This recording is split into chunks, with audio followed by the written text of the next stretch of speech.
우리 하나님 앞에 기도드리겠습니다. 우리를 사랑하시는 참 좋으신 하나님 아버지,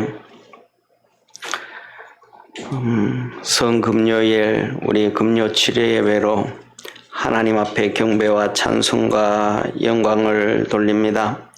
주님, 이 시간 성령 안에서 함께 하시고 하나님의 거룩한 은혜가 있게 하시고 주의 영광 나타나는 복된 성도들 되도록 하늘 문을 여셔서 주의 영광 나타나도록 은총 내려 주옵소서. 전능하신 하나님 아버지, 우리의 삶에 각자 모두에게 이런저런 다 어렵고 힘든 일들이 있습니다. 그 어렵고 힘든 모든 일들 주님께서 하감하옵시고 모든 믿음의 성도들에게 큰 믿음 주시고 담대함 주시고 세상을 이기는 믿음 갖고 그것들을 다 이겨나갈 수 있도록 주께서 도와주시옵소서.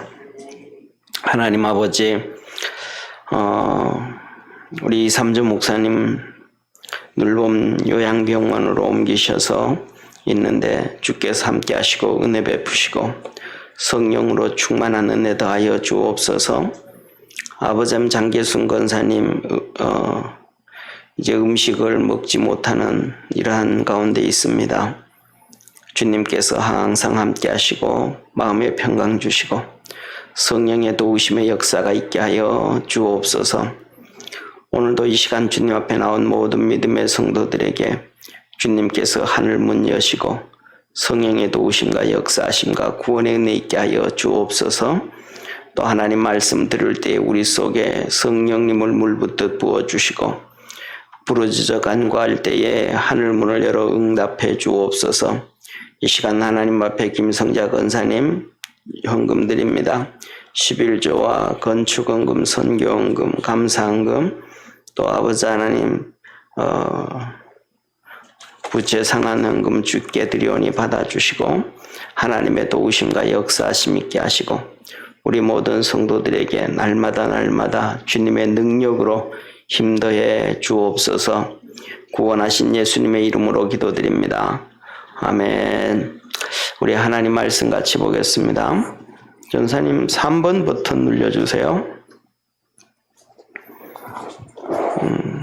우리 하나님 말씀 마태복음 1장 18절부터 25절까지 마태복음 1장 18절에서 25절까지 우리 한 절씩 교독하겠습니다.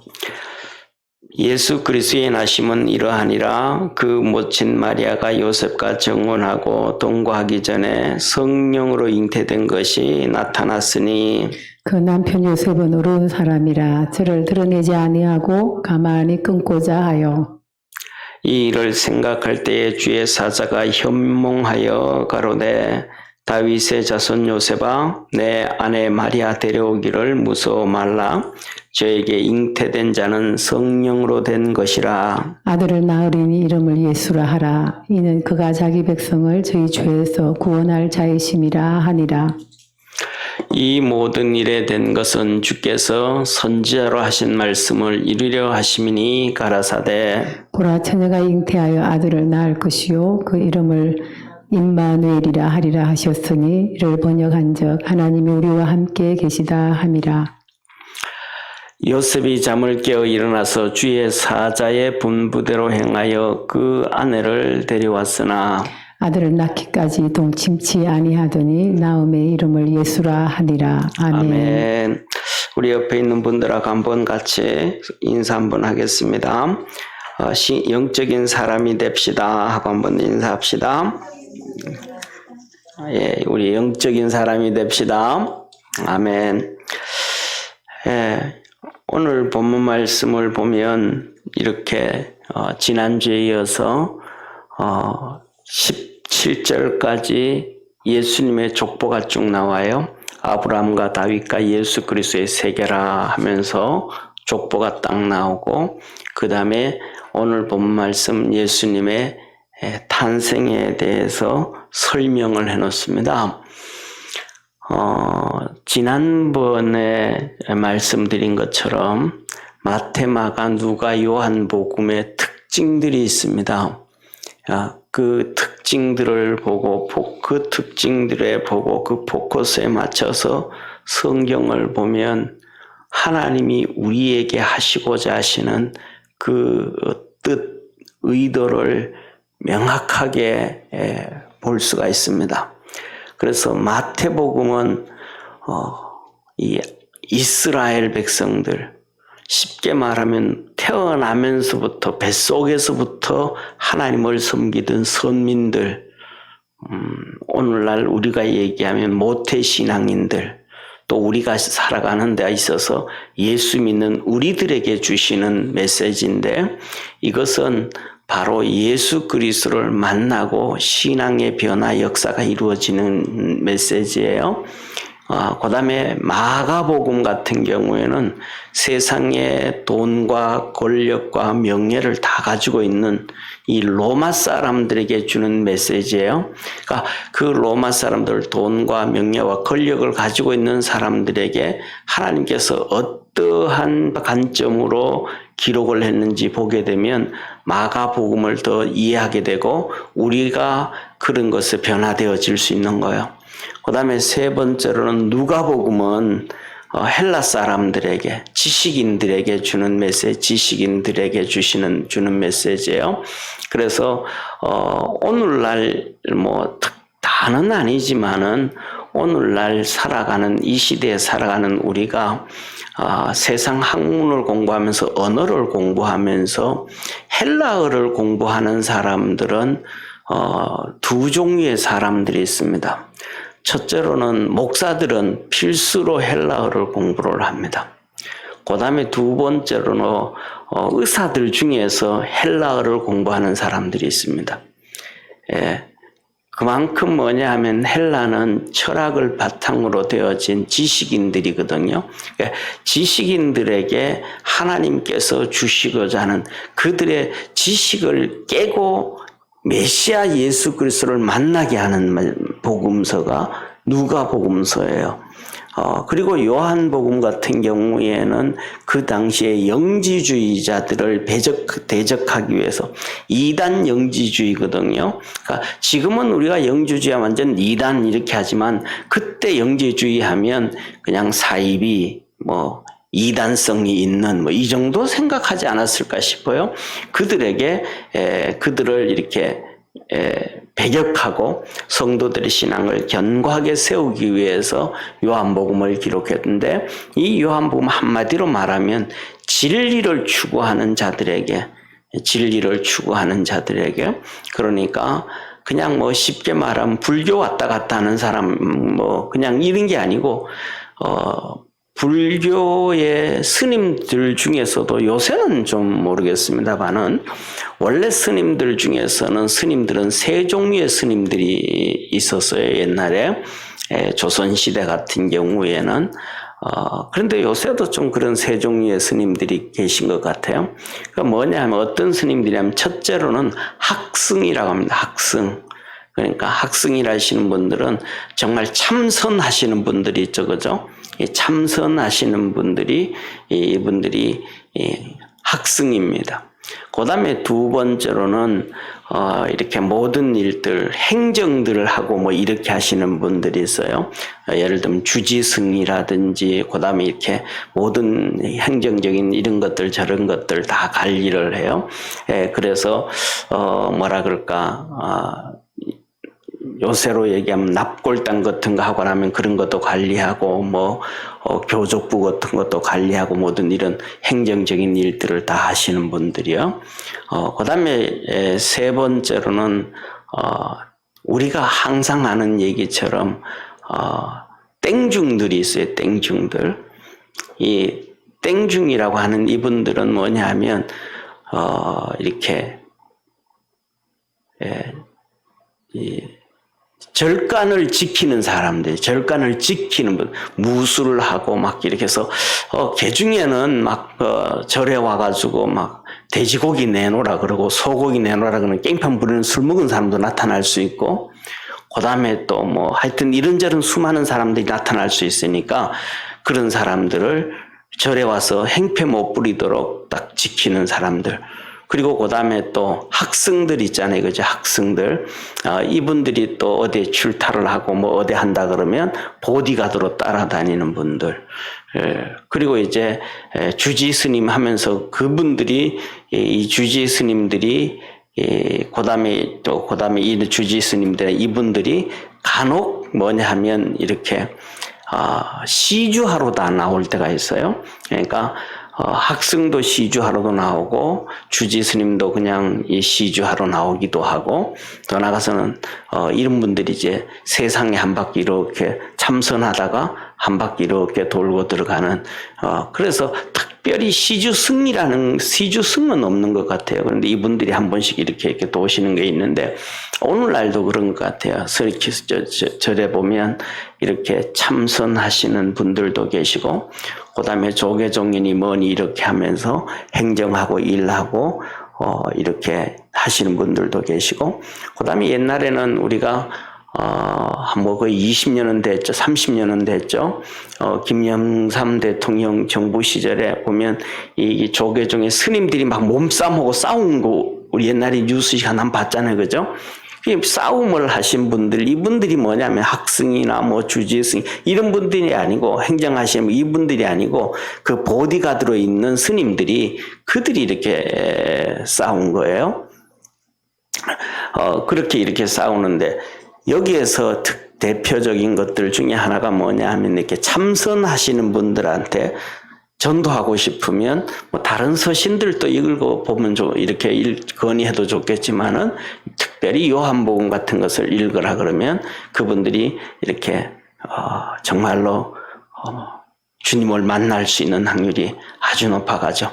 근데 지난번 말씀드렸던 것처럼 우리가 지난주부터 마태복음을 보는 것은 우리가 유대인들처럼 모태신앙으로 살아왔고 또 예수님을 오래 1년부터 5년, 10년, 20년, 30년을 이렇게 믿어왔으니까 우리의 모습이 어쩌면 이 유대인들의 모습처럼 바리새인들과 사두개인들처럼 습관적이고 형식적이고 외형적으로 그냥 주님 섬기고 믿음으로 가고 그냥 정말로 이렇게 뭐라 그럴까 살아있지 아니하는 신앙이 살아서 좀 꿈틀대고 그 안에서 하나님의 역사가 이루어지고 좀 이런 적인 이 격동함이 있어야 되는데 세상으로 말하면 짐승으로 표현하면 야성이라 그러잖아요.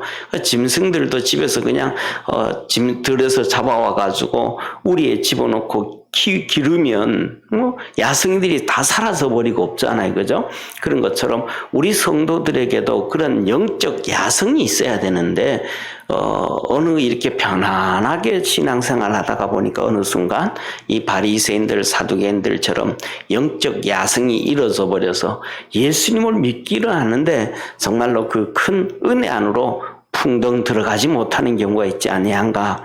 그래서 오늘 우리가 2020년 이 작년부터 시작해서 코로나로 여러 가지 이렇게 움츠러져 있는 신앙이는데 올해는 우리가 이 금요일 날은 마태복음을 통해서 우리의 영이 깨어나고 우리의 힘이 있어지고 하나님의 거룩한 역사 있기를 주의 이름으로 축원합니다.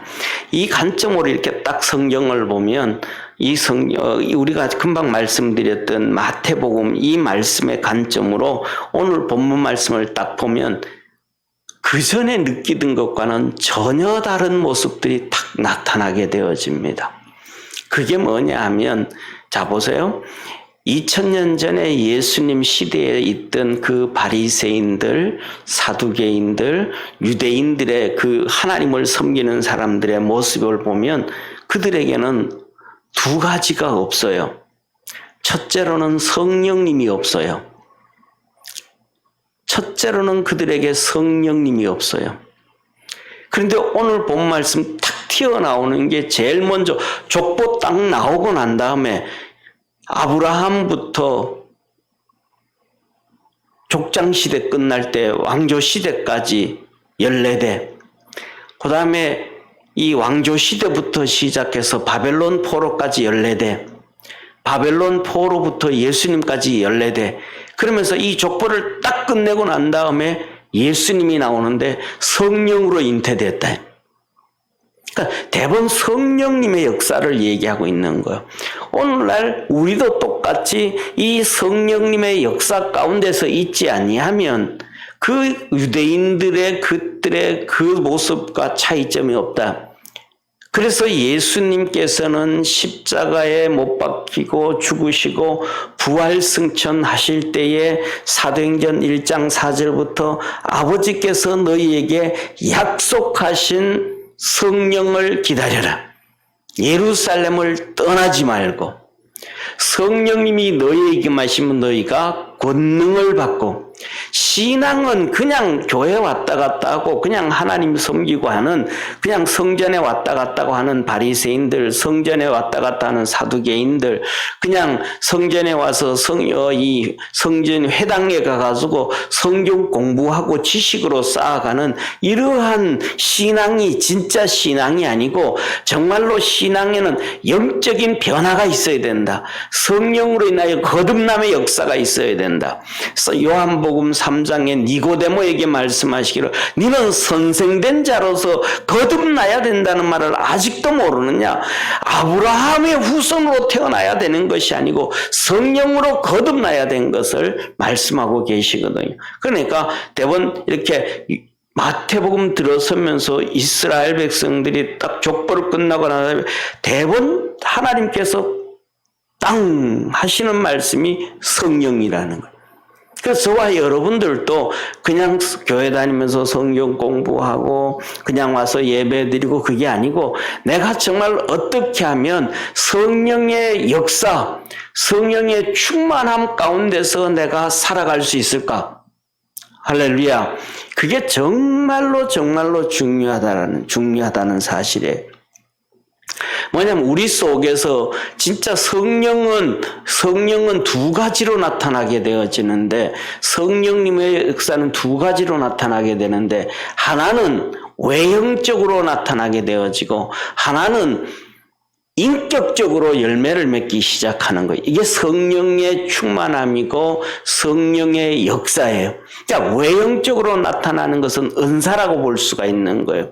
그리고 내적으로 나타나는 것은 성령의 인격적 열매, 성령의 열매라고 할 수가 있는 거예요. 이것이 외형적으로 보이든지 그 다음에 내적으로 이렇게 9가지의 열매를 맺으면서 열매를 맺든지 간에 성령 세례가 이루어져야만 되어지고, 그 성령 세례가 한 번 있고 난 다음에 되어진다고 해서 한 번 되었다고 계속 되어지는 것 아니거든요. 이 성령을, 하나님께서는 성령을 두 가지로 요거 말고 다른 비유적으로, 좀 전에는 성령의 충만함에 대해서 나타나는 사건이 외형적으로 나타나는 것과 내적으로 나타나는 것을 말씀을 드렸는데, 성령의 비유에도 두 가지를 말씀하셔요. 하나는 물로 말씀을 하셔요. 그래서 성령 세례라고 하는 거예요. 성령 물로 표현을 하시는 거예요. 그 다음에 또 하나는 성령은 바람으로 표현하는 거예요. 바람. 이 바람이 바람으로 표현을 하는 거예요. 그래서 요한복음 3장에도 성령을 설명하면서 예수님께서 니고데모에게 바람을 표현한 거, 바람이 어디서 불어서 어떻게 가는지 모르는 것처럼. 그래서 성령이라는 단어가 헬라어에서는 푸뉴마예요. 푸뉴마. 헬라어에서 성령이 푸뉴마인데, 이 푸뉴마는 그냥 성령인 것뿐만 아니라 그냥 이렇게 번역을 하면, 세상적으로 번역을 하면 성령으로 번역하는 것뿐만 아니라 바람으로 번역이 되어지는 거예요. 그러니까 성령을 그냥 바람으로 말씀하시는 것 조금 눈에 보이지 않지만, 바람이 눈에 보이지 않지만 불잖아요. 잔잔하게 불기도 하고, 지금 여기 우리가 이렇게 있지만은 이 지구가 자전과 공전을 해가면서 우리 피부에 부딪히는 느낌이 없어도 공기는 계속 흐른단 말이에요. 그런데 마지막에 성경에 보면, 종말에 보면 하나님께서 바람을 잡아버린다 그러거든요. 바람을 잡아버린다는 거예요. 그럼 바람을 잡아버린다라는 얘기는 바람이 안 움직인다라는 얘기거든요. 그럼 우리가 호흡하기가 엄청 힘들어지는 거예요. 바람이 움직이기 때문에 호흡하기가 쉬워지는데 바람이 안 움직이면 호흡하기 엄청 힘들어지는 거예요. 그 다음에 바람이 안 움직이거나 안 움직이면 모든 농사가 곡물들이 다 스탑이에요. 이게 바람이 움직이지 않으면 이 꽃들의 수정도 자체 수정도 안 되는 거예요. 바람이 안 움직이거나 안 움직이면 날아다니는 이 새들도 날아다닐 수가 없어요.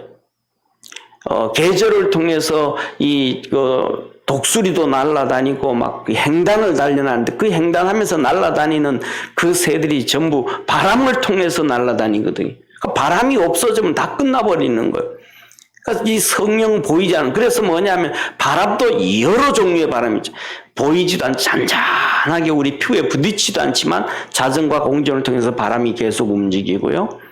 그 다음에 바람이 어떤 데는 막 그냥, 저는, 이렇게, 요새는 휴대폰이 정말로 전 세계적으로 우리나라만큼 살기 좋은 나라가 없는 것 같아요.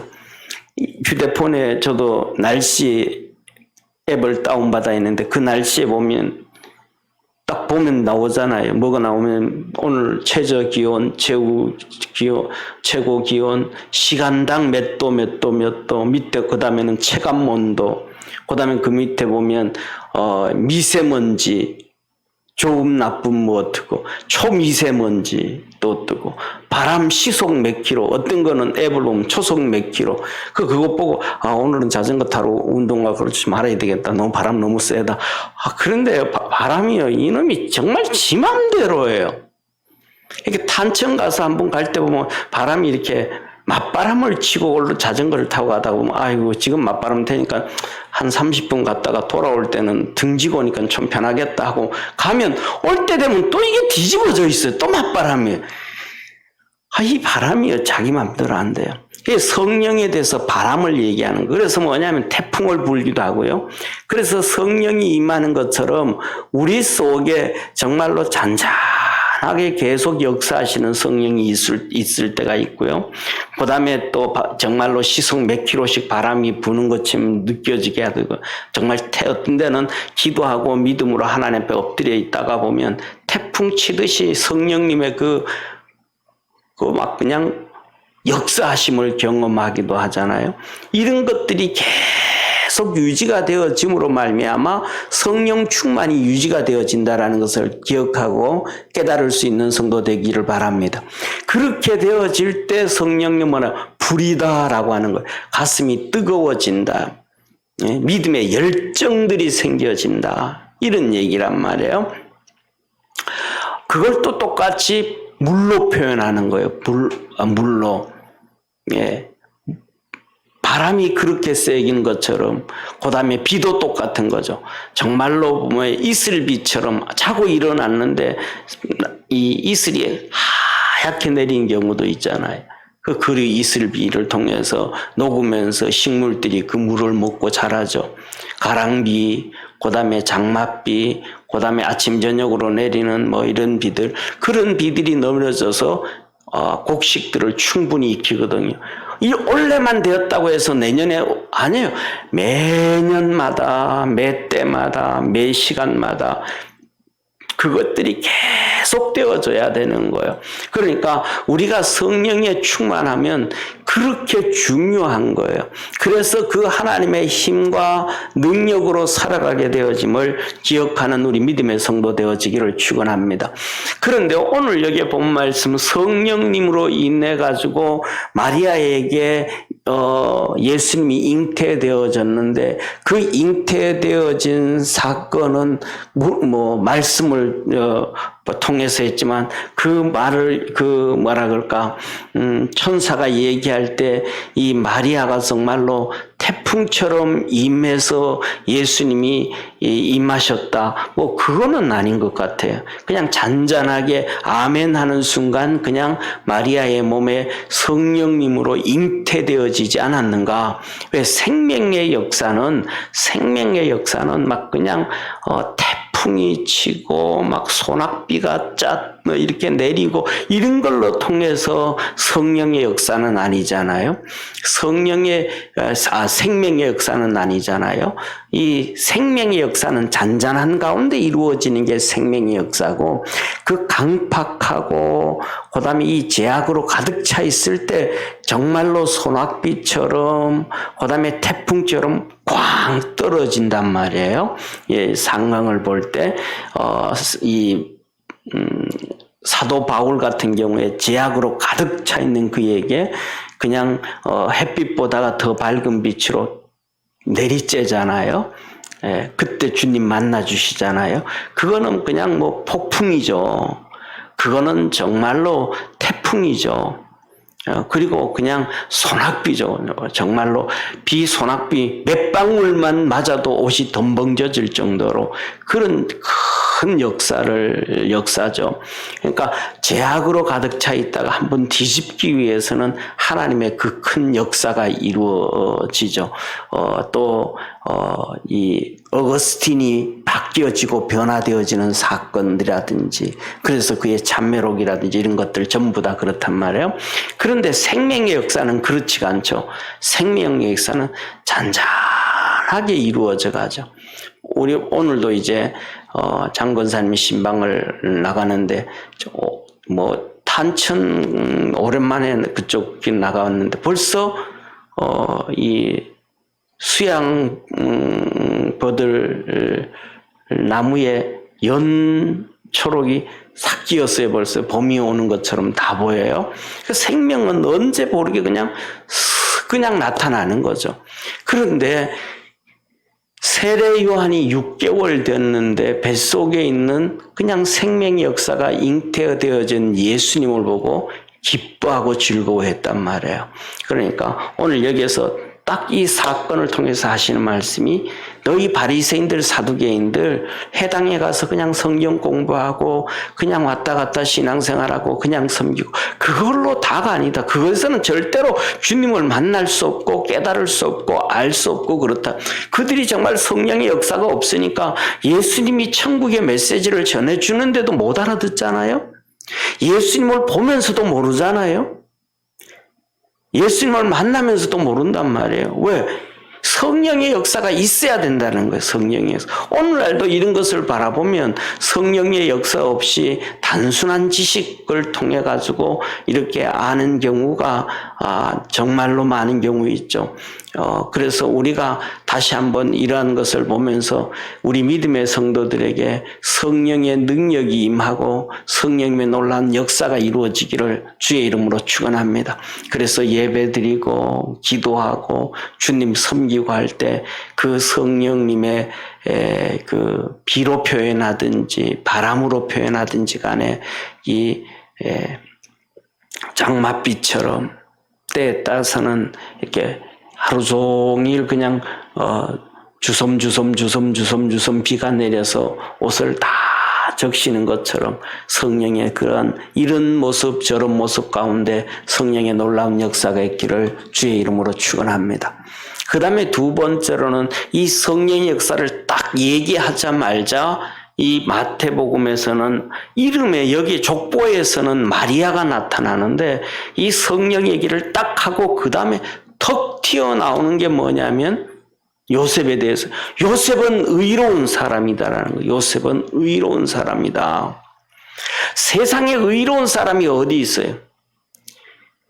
세상에 의로운 사람이 없기 때문에 이스라엘 백성들이 그 당시에 양과 염소와 소를 들고 성전에 가서 제사장들을 사두개인들에게 주고 제사를 지낸단 말이에요.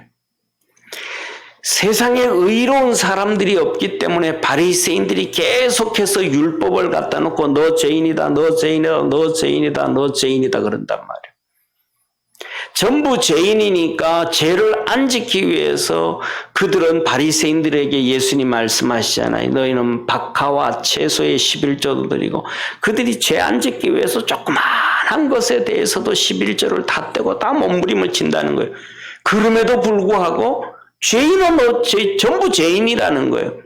로마서 3장에 말씀하셨던 것처럼 모든 사람이 죄를 범하였으며 하나님의 영광에 이르지 못하되 다 죄인이라는 거예요. 그러니까 바리새인들이 예수님이도 죄인이다고 얘기하는 거예요. 예, 그러는데 예수님은 나는 하나님의 아들이다 그러니까 막 죽일 놈이라고 막 난리를 피우잖아요. 그런데 이들에게 예수님이 그들에게 말씀하시기를 요셉은 의인이다라는 거예요. 막 상상을 초월하죠. 전부 다 그 당시에 있는 모든 사람들이 다 죄인인 줄 알았는데 요셉은 의인이라는 거예요. 그런데 그렇게 성경을 잘 알고 율법을 잘 알고 제사를 지내고 율법을 그렇게 지키는 바리새인들의 모습과 그 죄인인 바리새인들의 요셉과 바리새인들의 신앙과 모습과 의인이었던 요셉의 신앙과 모습은 다름을 기록해 놓잖아요. 사랑하는 성도님 보세요.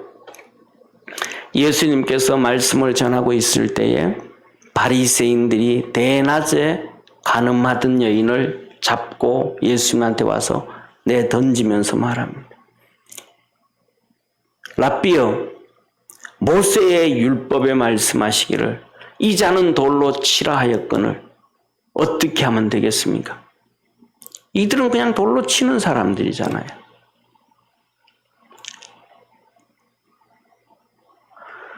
사도행전 7장에 간음하지도 않았는데 스데반이 복음을 전하는데 자기들의 신앙과 다르다고 바리새인들이 그냥 바울이 스데반 돌로 때려 죽여라 그랬더니 전부 돌 들고 다 때려 죽여버렸잖아요. 스데반을. 자기들은 율법을 갖다 놓고 그냥 하나님께서 죽여라 그러니까 그냥 다 죽여버린 거예요. 그냥 직접적으로. 성경을 보면 이 바리새인들의 이 행동들이 더 의롭고 더 말씀을 지키고 더 바른 길 가는 것처럼 보이잖아요. 그런데 주님께서는 하시는 말씀이 요셉은 의인이라는 거예요. 그런데 요셉의 의인이라고 하면 이 바리새인들과 사두개인들처럼 한다면 마리아를 머리채 끌고 나와야죠. 동네 바깥으로 나와야죠. 나 이 여자하고 정혼을 했는데 같이 자지도 않았는데 배가 불러왔다. 간음한 여인이다. 간음한 여인이라고 정죄하고 결론 내리고 일 시작해버려야 되잖아요. 돌로 죽여야 되잖아요. 그래야 의인이잖아요. 그런데 요셉은 그렇게 드러내지를 않는 거예요. 사랑하는 성도님, 성경에는 기록되어져 있지 않지만은 여기에서 보면 요셉이 정말로 기도 많이 했다고 저는 생각을 합니다. 저 말이 진짜 이 본문을 보면서 이것을 보면서 우리나라 조상님들이 한 얘기가 생각이 나는 거예요. 뭐냐면 이 곰하고는 살기가 참 어렵다 그랬던 것처럼 마리아도 자기가 얘기해버리면 되는데 도통 얘기를 안 하는 거예요. 내가 천사를 만났다. 하나님의 은혜를 입었다 그러더라. 그래서 애가 생긴 메시아가 나를 통해서 메시아를 주신다 그러더라 하고 요셉한테 얘기하면 될 텐데 마리아가 얘기를 안 하는 거야. 말 가지고 벙어리가 돼가지고. 자기가 부정한 여인도 안 하는데 왜 말을 안 한 거예요? 여기 계신 우리 성도님들 다 여자분들이니까 몇 분이니까 나중에 저한테 문자로 한번 얘기해 주세요. 왜 얘기 안 하는지. 얘기해버리면 됐을 텐데 얘기를 안 하는 거예요. 이럴 때를 놓고 하는 얘기가 뭐냐면 입 놔뒀다 뭐하냐 말을 하지. 그러니까 요셉은 배는 자꾸 불러오는데 말은 안 하고 저게 뭔지 어떻게 된 건지 그렇다고 와가지고 미안하다는 얘기도 안 하고 사실대로 얘기도 안 하고 미안하다는 얘기도 안 하고 이것도 안 하고 저것도 안 하고 진짜 고집덩처럼 있는 거예요. 그러니까 요셉이 얼마나 답답했겠어요. 만일 이런 얘기를 하든 저런 얘기를 하든 하면 이런 얘기를 하든 저런 얘기를 하든 믿든 안 믿든 결론이 되어질 텐데, 그죠? 얘기를 안 하는 거예요. 그러니까 이 요셉이 그 10개월 동안 뭐 배가 불러 나오기 시작한다 그랬더라면 한 5개월 정도 되겠죠. 한 6개월 정도. 그 6개월 정도 얼마나 마음고생 많이 했겠어요. 뭐 여담이지만 그 마음고생 많이 해가지고 요셉이 빨리 죽지 않았을까. 나중에 요셉이 일찍 죽잖아요. 요셉이 일찍 죽어요. 의인인데도 일찍 죽어요. 그때 너무 스트레스를 받아가지고 일찍 죽지 않았나. 하여튼 그래요. 그러니까 요셉이 얼마나 고민을 하고 번민을 하고 어떻게 해야 될지, 어떻게 하나님 앞에 기도를 해야 될지, 이거 얼마나 그랬겠어요. 그러니까 그것 때문에 요셉이 저는 엄청나게 하나님 앞에 부르짖고 기도하고 부르짖고 기도하고 했다고 생각을 해요. 그런데 하나님이 응답을 안 하는 거예요. 도통 하나님도 응답을 안 하시는 거예요. 그리고 마지막 거의 산딸이 다 돼서야 하나님이 요셉에게 천사를 보내서 말씀을 해주시는 거예요. 사랑하는 성도님, 여기서 중요한 거예요. 요셉이 의인이었다는 거예요. 그런데도 응답이 너무너무 늦었다라는 거예요. 뭐 성경에 다 또 나오죠. 다니엘 같은 경우도 그렇고 믿음이 좋다고 금방 응답되는 것도 아니고 뭐가 있다고 금방 되는 건 아니지만 기도가 그렇게 응답이 늦었어요. 그렇게 응답이 늦었어요. 그런데 이 요셉이 의인으로서 바리새인들과 사두개인들이 하는 행동하고는 전혀 달랐다. 그들은 그것 보는 즉시, 깨닫는 즉시, 아는 즉시 세상 말로 하면 줄이 틀어서 사실대로 얘기해라 뭐냐 얘기하고는 그냥 돌로 죽이든지 내 아이 아니라고 선언해버리든지 뭐 이렇게 해야 될 텐데, 요셉은 그것 갖다 놓고 그냥 한 번도 그렇게 바리새인들과 사두개인들이 하는 행동하지 아니하고 하나님 앞에 기도하고 몸부림치다가 마지막 산딸이 되어져서는 결론이 되는, 이거는 아닌 것 같다. 정리를 해야 되겠다. 하나님의 응답도 없으니까 그때 하나님이 천사를 보내서 응답해 주셨다. 할렐루야. 사랑하는 성도님, 여기에서 하나님이 메시지를 주는 거예요. 바리새인들, 사두개인들, 너 유대인들, 너희들 의인이냐? 너희들 정말 의인이냐? 너희들 정말 의인이냐? 아니잖냐? 두 번째, 이렇게 요셉처럼 기도해서 응답이 있느냐? 요셉처럼 너희들에게 하나님의 응답이 있느냐? 없다는 거예요. 사랑하는 성도님, 말라기서를 마지막으로 옛 세례 요한이 올 때까지를 암흑시대라 그랬잖아요. 하나님의 역사가 없었다 이 말이에요. 개인적인 기도의 응답에 없었다 이 말이에요. 바리새인들, 사두개인들을 너희 율법 지키고 뭐하고 한다. 너희들 기도에 하나님의 역사가 없잖냐? 기도 응답이 없잖냐? 신앙에는 생명이고 능력인데 그게 없지 않느냐? 좀 전에 말씀드렸던 것처럼 성령의 역사하시면 외적인 역사와 내적인 열매가 있어야 되는데 너희들에게는 외적인 역사도 없지 않냐? 내적인 열매도 없지 않냐? 요셉은 내적인 열매가 있지 않냐? 사랑과 희락과 화평과 오래 참음과 자비와 양성과 충성과 외적인 열매가 있지 않냐? 하나님이 응답해 주지 않냐? 천사를 보내서 응답해 주지 않냐? 선지자들의 메시지가 바로 이것이었다고 구약의 성경을 친히 가르쳐 주시지 않느냐? 너희들은 구약에 있는 메시지를 가지고 가르쳐 주는 것이 아니라 책상에 앉아서 탁상 공론해가지고 결정하는 인간적인 방법 사용하지 않느냐. 안식일을 범하는 것, 하나님께서 안식일에 일하지 말라 그러니까 안식일을 어떻게 하면 어디까지가 일이고 어디까지가 일이 아닌지 어떻게 하면 좋겠느냐. 율법의 학자들이 둘러앉아가지고 이 종이 하나를 옮기면 일이냐, 이거보다 더 무거운 걸 옮기면 일이냐. 무화과 나무 잎허리가 이만한데 이 무화과 나무 잎에 젖은 잎허리를 옮기는 것이 일이냐, 마른 잎허리를 옮기는 것이 일이냐. 이건 너희들 지식으로 그냥 너희들 탁상공론에서 이루어지는 것 아니냐. 그런 신앙 아니다. 그런 신앙은 하나님 만나는 신앙 아니다. 그래서는 안 된다. 요셉은 너희들처럼 율법학자도 아니고 바리새인도 아니고 사두개인도 아니지만은 그는 의인이었다. 너희들이 하는 행동과는 달랐고 그에게는 내적인 열매가 있었고 외적인 하나님의 역사가 있었다. 너희들에게도 이 역사가 있어야 된다는 것을 이 마태복음 1장 시작하면서 딱 떨어뜨려 주는 거예요. 그러면서 하시는 말씀이 뭐예요? 그 아들을 낳으리니 이름을 예수라 하라.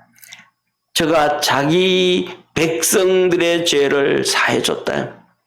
바로 이렇게 요셉처럼 이렇게 성령의 역사가 있고 내적인 역사가 있고 외적인 역사가 있는 자가 하나님의 자녀여 용서함 받은 자요. 그 이름을 임마누엘이라. 이건 선지자들이 기록한 것이라. 하나님이 저와 함께 계심이라 그래요. 이 요셉 같은 삶의 신앙이 하나님이 함께하는 신앙이니래.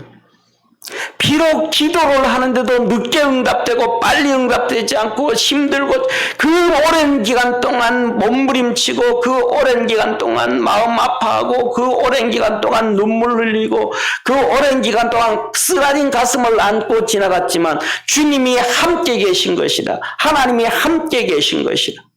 너희들은 스스로 바리새인들, 사두개인들, 이스라엘 백성들, 너희들은 스스로 하나님이 우리와 함께 계시고 우리 스스로 우리는 하나님의 아브라함의 후손이라고 한대.